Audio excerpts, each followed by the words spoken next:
Good morning and welcome to Breakfast with Charlie State and Sally Nugent. Our headlines today.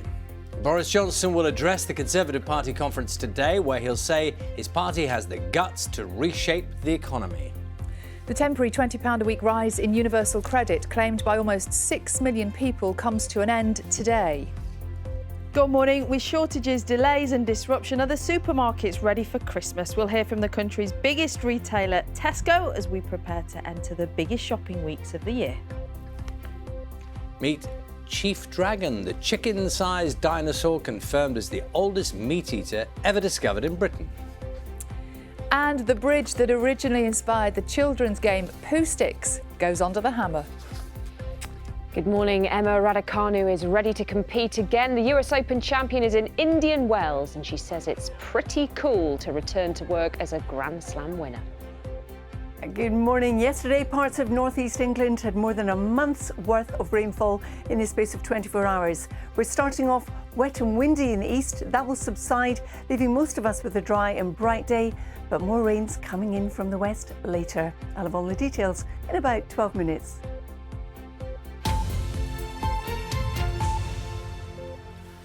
Good morning. It's Wednesday, the 6th of October. Our top story today.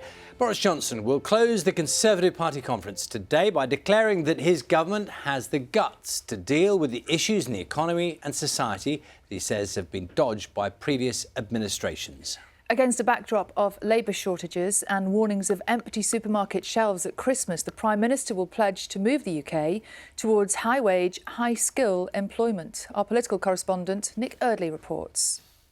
This is fantastic. Boris Johnson looks like he's enjoying himself. The Conservatives worship him as an election winner. He promises them he's going to rewire the economy. But today the Prime Minister is also speaking to the country. And it's against a backdrop that makes some nervous. Rising prices, a reduction in universal credit, problems with deliveries which could last for weeks. Today, Mr Johnson will argue the economy needs to change and that previous governments didn't have the guts to do it. He'll accuse his predecessors, which remember includes Conservatives, of drift and dither. As he told Breakfast yesterday, he wants a move away from immigration towards higher wages and better conditions. Boris Johnson will also talk about his big idea, levelling up, telling delegates it can take pressure off what he'll call the overheating southeast of England and offer opportunity to areas where people left behind. It's a pitch of a better economy to come, but with very real pressures for many now and more expected over the winter months. Some will be looking for immediate action too. Nick Eardley, BBC News, at the Conservative Party conference in Manchester. Well, let's speak now to our chief political correspondent, Adam Fleming, who's at the conference for us. Early doors ahead of the speech, Adam. We often hear quite a bit about what the Prime Minister is going to say in his speech before he says it. So that's very much the case this time, including some allusions to maybe something on the national minimum wage, national living wage. Tell us more. Yes, so I would be quite surprised if the Prime Minister makes an announcement about increasing the national living wage to £9.42 next year, which is the speculation in his speech today, because the speech today is going to be big picture stuff. All that stuff you just heard from Nick there about him being one of the few Prime Ministers in recent history to have the guts to really change things and make the country better. What I would not be surprised, though, is if in a couple of weeks' time there is an announcement that the national living wage will go up to £9.42, because that's what the Low Pay Commission, who set the national living wage, have actually been looking at. And they tend to deliver their advice to the government about what next year's national living wage should be in October. So it would make total sense for them to recommend what we think they're going to recommend and then for the government to accept it. So there might be a lot of spin around what's going to happen with the national living wage. But you can see why the government would really like to accept that recommendation and put it up to £9.42. Because at the moment, the Prime Minister says wages are going up for everybody. But if you look at the statistics, you could argue that that's not necessarily true. If the national living wage does go up quite significantly, then that statistical argument would end. I think when it comes to what the Prime Minister is going to talk about today, that key word to me is when he says he's got the guts to change things. Now, to some people, saying you've got the guts to change things makes you sound really gung-ho and brave and innovative and creative.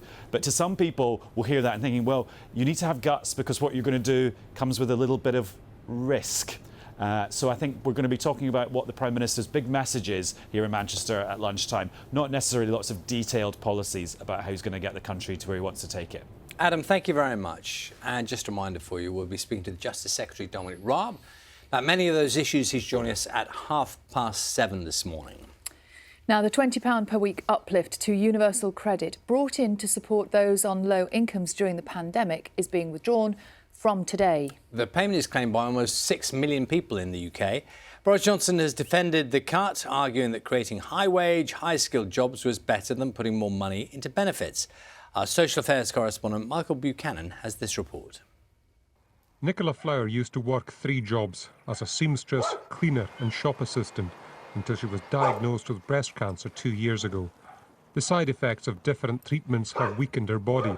The cut to universal credit is consuming her mind. I might have to wear more clothes, not have the heating on so much. I'm really worried about the joints situation because when it's colder you can feel it. I've noticed it the past couple of days, the difference. I will need the heating on to keep my joints warm. Cornwall has some of the poorest insulated homes in England, so the recent rise in energy prices will hit hard.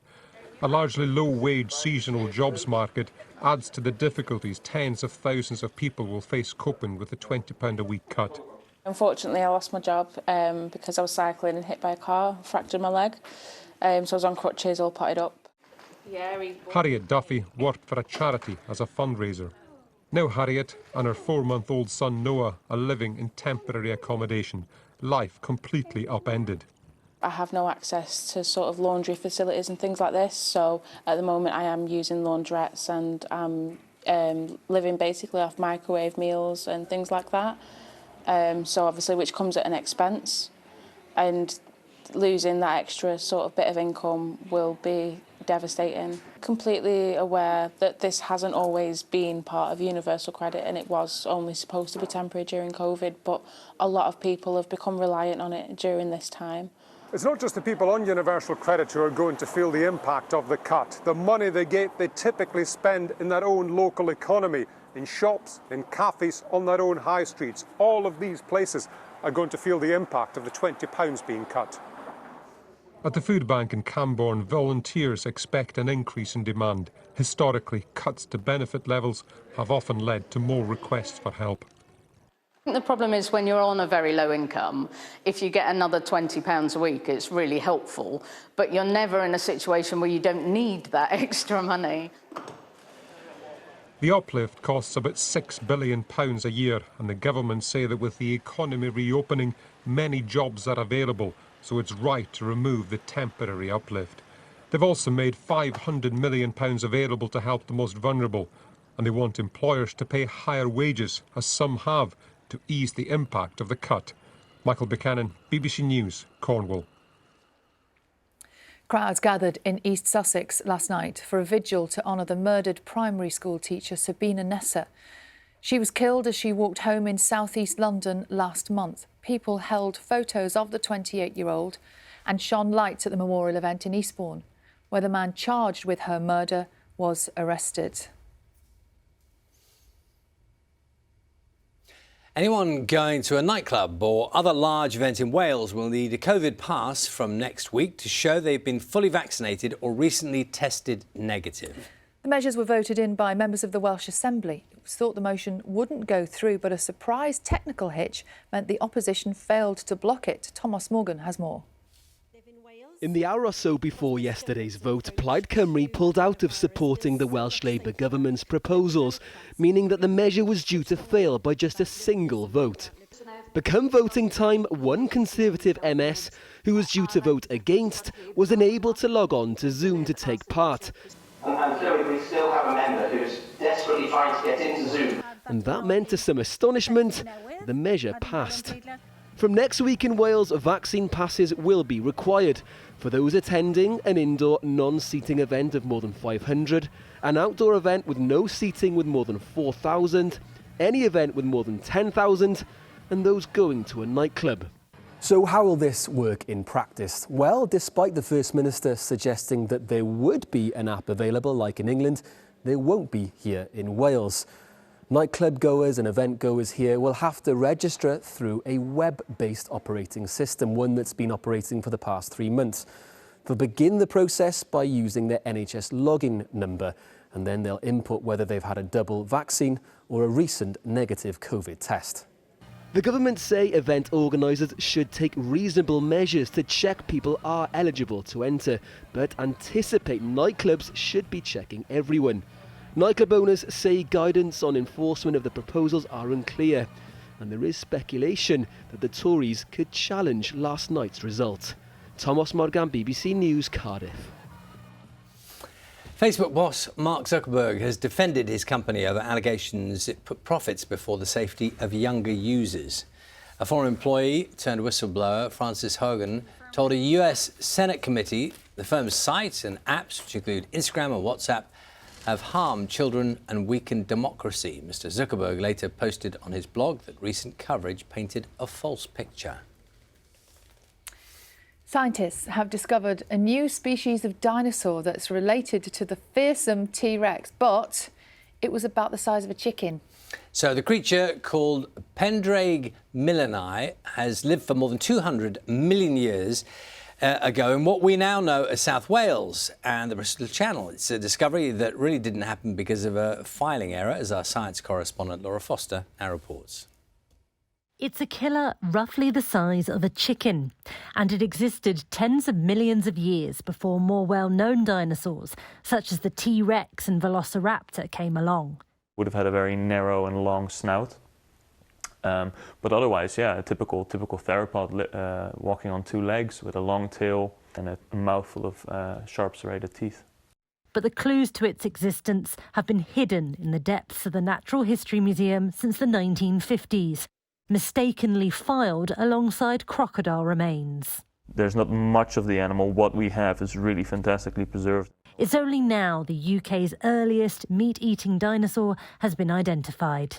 It just goes to show how vast the collections of the Natural History Museum are, and we have so many specimens, and it's not always as straightforward. Discoveries like this are rare, but they give us a very important insight into the very early stages of dinosaur evolution. Laura Foster, BBC News, at the Natural History Museum in London. When they said it was, related to a T-Rex, the fearsome T-Rex, I imagined it would be much bigger than that. The little chicken. Yeah, but I think a very fierce, small chicken-sized thing, that's quite alarming, isn't it? Probably It is. Yes.